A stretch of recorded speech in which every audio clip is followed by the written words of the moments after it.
মা কালী কাহিনী, অন্ধকার থেকে আলো, শক্তির বিজয়। পৃথিবী সৃষ্টি হওয়ার পর থেকেই এখানে দুই ধরনের শক্তির অস্তিত্ব ছিল, একটি ভালো শক্তি, অন্যটি মন্দ শক্তি। ভালো শক্তি মানুষকে শান্তি, ভালোবাসা ও ন্যায়ের পথে চালিত করত, আর মন্দ শক্তি মানুষকে লোভ, অহংকার ও ধ্বংসের দিকে নিয়ে যেত।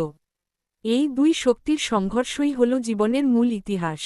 অনেক যুগ আগে স্বর্গ, মর্ত্য ও পাতাল, তিনটি জগতই এক ভয়ঙ্কর বিপদের মুখে পড়েছিল। সেই সময় এক অসুর রাজা জন্ম নেয়, যার নাম ছিল রক্তবীজ। সে শুধু শক্তিশালীই ছিল না, বরং তার একটি ভয়ঙ্কর বর ছিল, তার শরীর থেকে যে রক্তই মাটিতে পড়বে, সেই রক্ত থেকেই আরেকটি নতুন রক্তবীজ জন্ম নেবে। অর্থাৎ তাকে যতই আঘাত করা হোক, সে আরও অসংখ্য রূপে ফিরে আসবে। এই কারণে দেবতারা বারবার যুদ্ধে গেলেও তাকে পরাজিত করতে পারছিল না। তার শক্তি দিন দিন বাড়ছিল।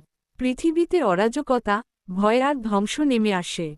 মানুষ আর দেবতারা সবাই আতঙ্কে ভুগছিল। তখন দেবতারা একত্রিত হয়ে মা দুর্গার শরণাপন্ন হলেন।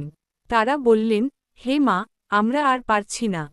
এই অসুরকে পরাজিত করা আমাদের পক্ষে অসম্ভব হয়ে গেছে। মা দুর্গা সব শুনে গভীর ধ্যানে বসেন। তার অন্তর থেকে এক ভয়ঙ্কর কিন্তু মহাশক্তিশালী শক্তির প্রকাশ ঘটে। সেই শক্তির নাম হল মা কালী।